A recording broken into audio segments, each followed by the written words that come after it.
bienvenue à cette première capsule des beautés Lemay. Je suis André Desjardins, nouveau membre de l'équipe, de la merveilleuse équipe chez Pépinière Lemay. Alors, on vous a choisi une belle sélection des beautés Lemay cette semaine qui prend en compte le fait que la semaine prochaine, c'est la semaine des pollinisateurs. Alors, on a choisi des plantes qui sont soit très parfumées, très colorées, très spectaculaires, qui vont sans aucun doute attirer les pollinisateurs et, bien entendu, votre clientèle. Alors, on va commencer avec la reine des fleurs, la rose. Alors, ici, on a le rosier Nicolas, que vous voyez qui commence tout juste à ouvrir, qui sont chargés de boutons.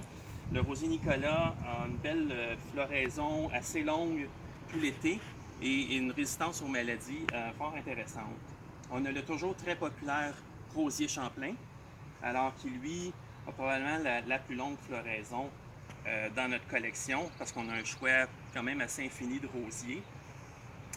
Très parfumé, très compact aussi, c'est un beau choix pour la plate-bande. Et toujours dans le rouge, mais cette fois-ci un rosier grimpant, le Henry Kelsey, qui offre aussi une belle floraison tout l'été. Puis vous voyez, il commence déjà à grimper, là, il s'étire tranquillement. Alors vraiment un beau choix pour un rosier grimpant. Et pour une touche de couleur vraiment plus éclatante, le rosier Bill Reed. Donc une belle grande rose, bien colorée, bien flamboyante, avec une bonne résistance aussi aux maladies, surtout s'il est en plein soleil. Alors un choix. Fait qu'au niveau de nos roses, on a vraiment un intérêt. Là, là ils n'ont pas d'abeilles, mais dans les champs tout à l'heure, c'était plein d'abeilles. Et ensuite, pour du spectaculaire, quoi de mieux que des lys. Alors, toute notre Tiny Collection, donc des plants beaucoup plus petits qui sont parfaits pour des potées fleuries, sont plein de boutons comme vous voyez. Alors, ici, on a le Tiny Diamond, on a le Tiny Rocket et le Tiny Pad High, mais tous nos Tiny de cette collection-là sont plein de boutons et ne demandent qu'à fleurir et à mettre du wow. Fait que c'est sûr que là, c'est peut-être pas très wow, mais je peux vous assurer que la semaine prochaine, ça va avoir son effet. Ensuite, pour une touche de couleur dans des jardins plus ombragés, on a les astilbes qui commencent.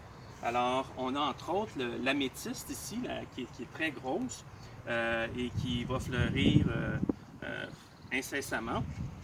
On a la Peach Blossom pour une couleur vraiment différente, très intéressant.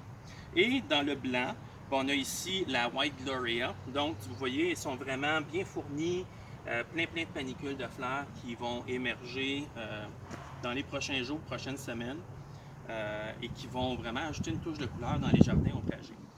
Et pour finir, non les moindres, devrais-je dire, et qui vont sans aucun doute avoir un intérêt particulier pour les pollinisateurs, c'est toujours très intéressant pour eux, les salvias et les véronicas. Alors ici, on vous donne la salvia Marcus, qui est vraiment super belle, bien fleurie, qui va fleurir tout l'été comme ça.